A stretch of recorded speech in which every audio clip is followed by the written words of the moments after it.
Hello guys, welcome back my YouTube channel Sandeep lectures में। देखिए, हम लोग पिछले लेक्चर में क्लास 10th की साइंस के सीरीज को स्टार्ट किए थे, जिसमें हम लोग प्रकाश का परावर्तन एवं अपवर्तन पढ़ रहे थे। ठीक, उसमें हम लोग प्रकाश क्या होता है, प्रकाश के गुण हम लोग पढ़ चुके थे। ठीक, उसके बाद हम लोग पढ़े थे प्रकाश का परावर्तन एवं प्रकाश के परावर्तन के नियम, ये सब चीज़ें हो चुकी हैं। ठीक, आज हम लोग पढ़ेंगे दर्पण। ठीक, दर्पण क्या होता है। ठीक, अच्छा, और दर्पण के बारे में पढ़ेंगे और उसके प्रकार देखेंगे। ठीक, चलिए देखते हैं, स्टार्ट करते हैं। दर्पण,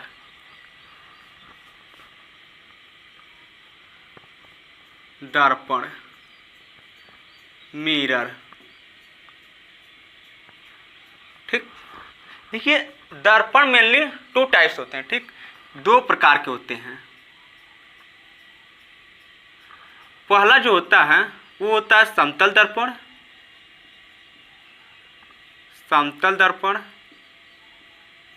जिसको इंग्लिश में कहते हैं प्लेन मिरर। ठीक, और दूसरा जो होता है वो जो होता है हमारा गोलीय दर्पण होता है, गोलीय दर्पण। ठीक, जिसको इंग्लिश में कहते हैं स्फेरिकल मिरर, स्फेरिकल मिरर। ठीक, अच्छा, अभी देखिए दर्पण के बारे में हम लोग देखें कि समतल दर्पण, दूसरा गोलीय दर्पण। अभी हम लोग समतल दर्पण पढ़ेंगे, फिर पढ़ेंगे गोलीय दर्पण। ठीक, जब हम लोग गोलीय दर्पण पढ़ेंगे तो गोलीय दर्पण दो प्रकार का होता है। ठीक, इसको हम लोग दो प्रकार से पढ़ेंगे। पहला जो होगा वो होगा हम लोग का अवतल दर्पण, अवतल दर्पण, और दूसरा जो होगा वो होगा उत्तल दर्पण, उत्तल दर्पण। ठीक, इंग्लिश में इसको बोलते हैं कॉनकेव मिरर, कॉनकेव मिरर। ठीक, और उत्तल दर्पण को हम लोग बोलते हैं कॉन्वेक्स, कॉन्वेक्स मिरर। ठीक, कॉनकेव मिरर, कॉन्वेक्स मिरर कब, जब हम लोग गोलीय दर्पण पढ़ेंगे तब। अभी फिलहाल हम लोग पढ़ेंगे समतल दर्पण। ठीक, चलिए देखते हैं समतल दर्पण। अब हेडिंग लगा लीजिए, समतल दर्पण, समतल दर्पण, प्लेन मिरर। ठीक, कौन सा, प्लेन मिरर। ठीक, इससे भी छोटे छोटे क्वेश्चन बन जाते हैं। ठीक, चलिए देखा जाए। देखिए, हम लोग जैसा जानते हैं कि कोई भी मिरर होता है उसके एक पृष्ठ पर कलई लगी होती है, यानी पॉलिश किया गया होता है, और दूसरा जो होता है वो क्या होता है, परावर्तक पृष्ठ होता है, जिससे प्रकाश का परावर्तन होता है। ठीक, अच्छा, हम मान लें ये कोई प्लेन मिरर है।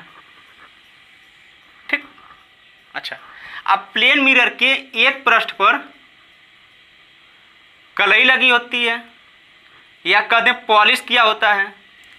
एक पृष्ठ पर कलई लगी होती है, यानी पॉलिश किया गया होता है। ठीक, पॉलिश किया गया होता है। एक जो पृष्ठ होता है वो क्या होता है, परावर्तक पृष्ठ। जो दूसरा पृष्ठ होता है वो परावर्तक, परावर्तक पृष्ठ होता है।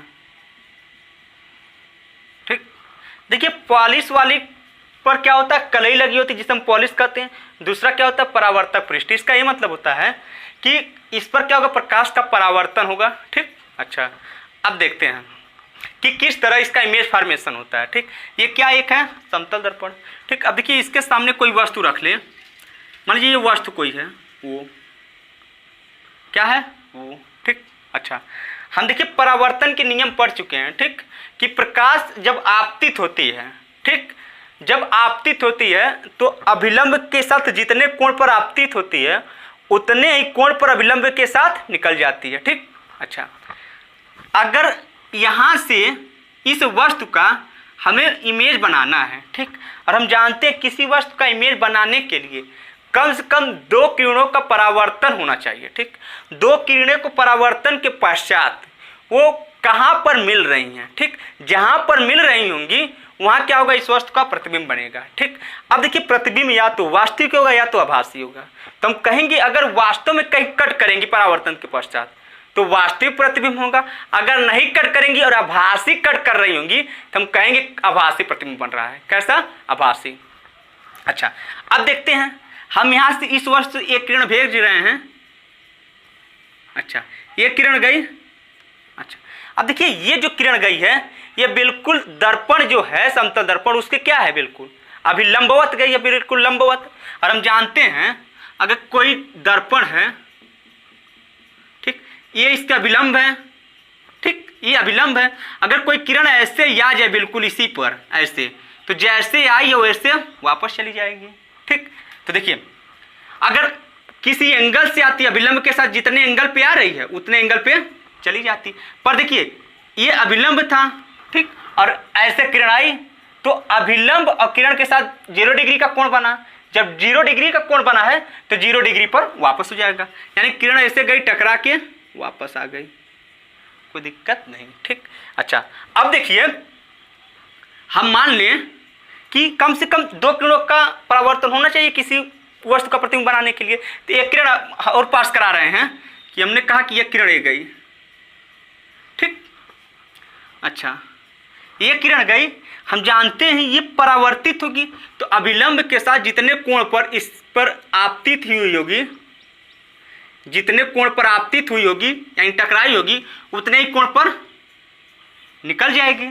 ठीक, अच्छा, जितने कोण पर गई उतने कोण पे ये परावर्तित हो गई। अच्छा, अब देखिए एक किरण ये गई है टकराकर, ये किरण एकदम अभिलंब टकराई और वापस आई है। देखिए एक किरण ये जा रही है और ये लौट के आ रही है, ये क्या कभी कैंसिल करेंगी, यानी ये कभी आपस में कट करेंगी? नहीं करेंगी जी। अब जब आपस में कट नहीं करेंगी तो वास्तविक प्रतिबिंब बनेगा? नहीं बनेगा।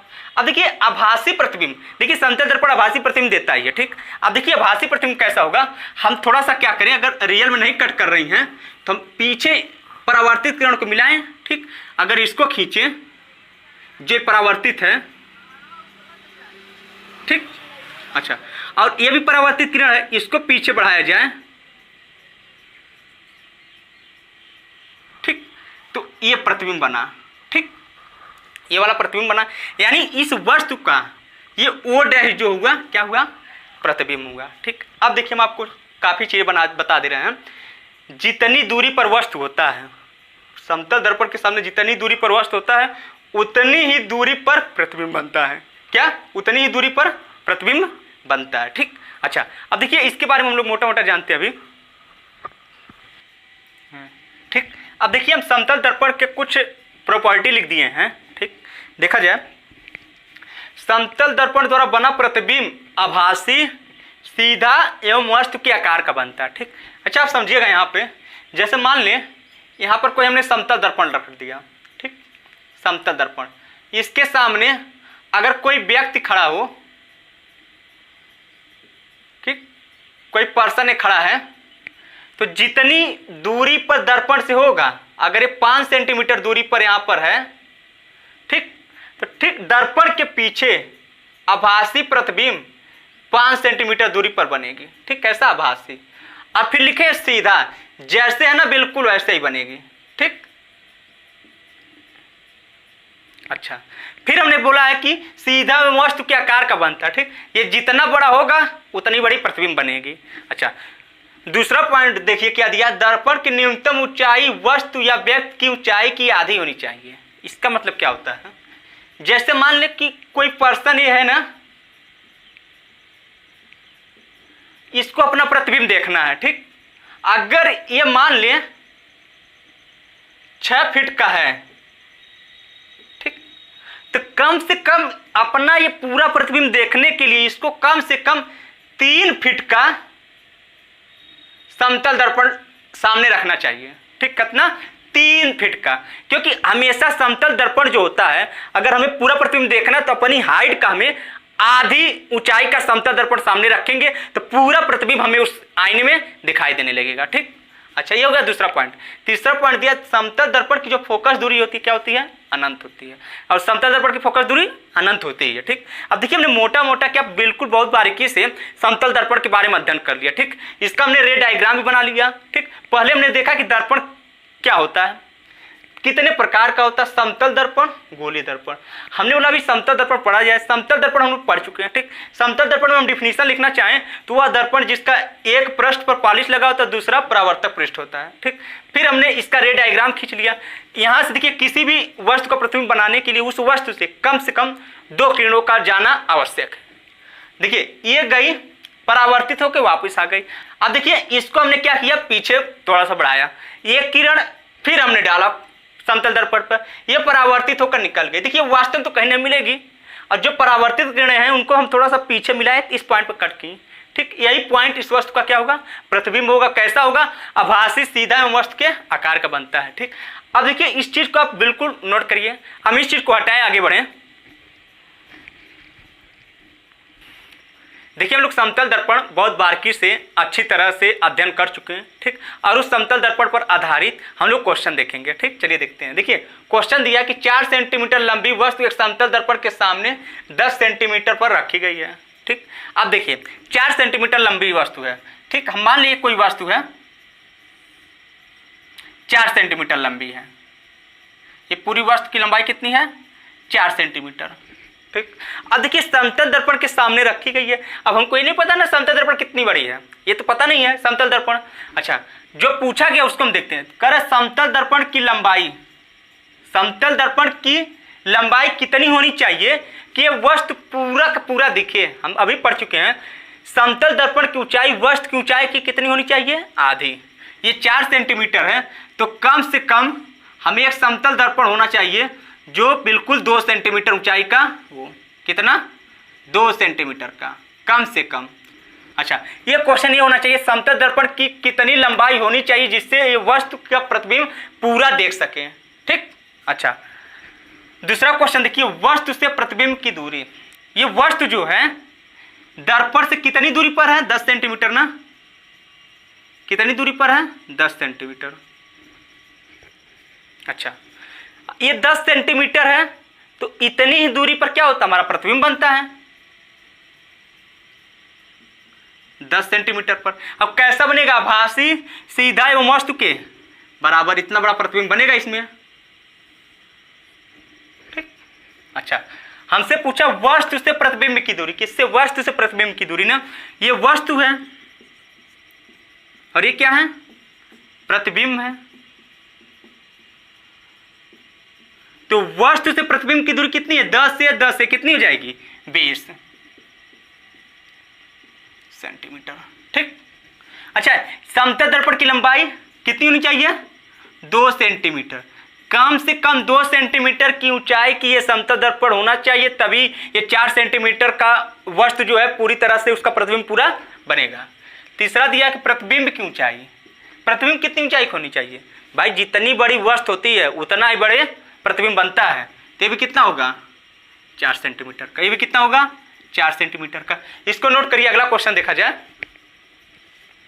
ये क्वेश्चन, ये पहला क्वेश्चन है, यह समतल दर्पण की कम से कम कितनी लंबाई होनी चाहिए जिससे वस्तु का पूरा प्रतिबिंब बने। कितना होना चाहिए, 2 सेंटीमीटर, वस्तु की लंबाई की आधी। वस्तु से प्रतिबिंब की दूरी कितनी हो गई, 20 सेंटीमीटर। प्रतिबिंब की ऊंचाई कितनी होती है, 4 सेंटीमीटर। जितना बड़ा वस्तु होता है समतल दर्पण के सामने उतना ही बड़ा प्रतिबिंब बनता है। नोट करिए, अगला क्वेश्चन देखा जाए। देखिए क्वेश्चन नंबर 2 हम लोग देखते हैं, ठीक। देखिए क्वेश्चन नंबर 2 क्या है, एक व्यक्ति दर्पण की ओर 5 सेंटीमीटर की वेग से आ रहा है। व्यक्ति को अपना प्रतिबिंब किस वेग से आता हुआ प्रतीत होगा, ठीक। अच्छा, देखिए इसको समझने के लिए पहले एक दैनिक उदाहरण समझिए आप लोग। देखिए सबके साथ ही हुआ है, मान लीजिए हम किसी कार या बस से जा रहे हैं,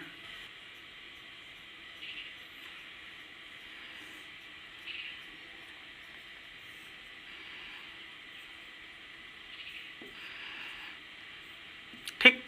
मान लीजिए ये जो गाड़ी है इसकी स्पीड हम मान लें कि 30 किलोमीटर प्रति घंटा है, ठीक। और सामने से ही एक दूसरी गाड़ी आ रही है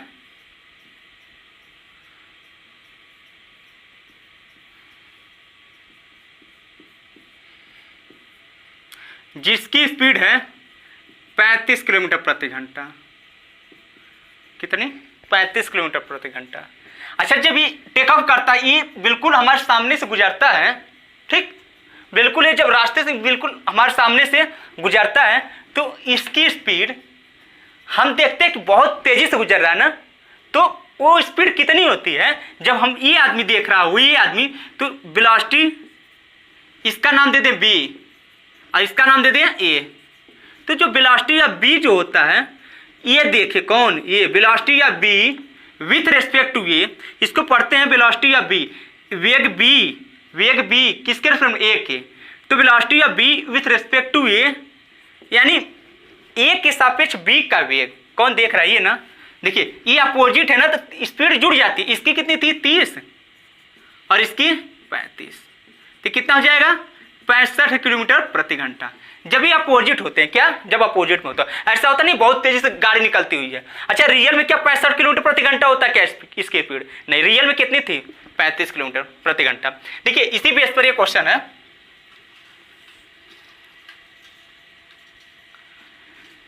एक व्यक्ति दर्पण की ओर, एक व्यक्ति है दर्पण की ओर 5 सेंटीमीटर प्रति सेकेंड से आ रहा है, ठीक। तो हमको पता है जितनी दूरी पर होगा उतनी ही दूरी पर इसका प्रतिबिंब होगा, और इसका प्रतिबिंब कितने से आएगा 5 सेंट। ये दर्पण की तरफ आएगा तो भी दर्पण की तरफ आएगा। देखिए कैसे मान लें कि ए भी आएगा, ए भी आएगा। देखिए अगर ये दर्पण की तरफ जा रहे हैं तो दूरी कम होती जाएगी, अगर यहाँ आ जाएंगे तो इसकी भी तो दूरी कम होगी, इतनी दूरी पर होगी, क्योंकि हम जानते हैं जितनी दूरी पर वस्तु होता है उतनी दूरी पर प्रतिबिंब। ये 5 सेंटीमीटर प्रति सेकेंड से दर्पण की तरफ आ रहे हैं, ये भी दर्पण की तरफ आएगा, ठीक। कितने से 5 सेंटीमीटर प्रति सेकेंड से। तो हमसे पूछा गया व्यक्ति को अपना प्रतिबिंब किस वेग से दिखाई देगा, व्यक्ति को अपना प्रतिबिंब ना किस वेग से आता हुआ प्रतीत होगा।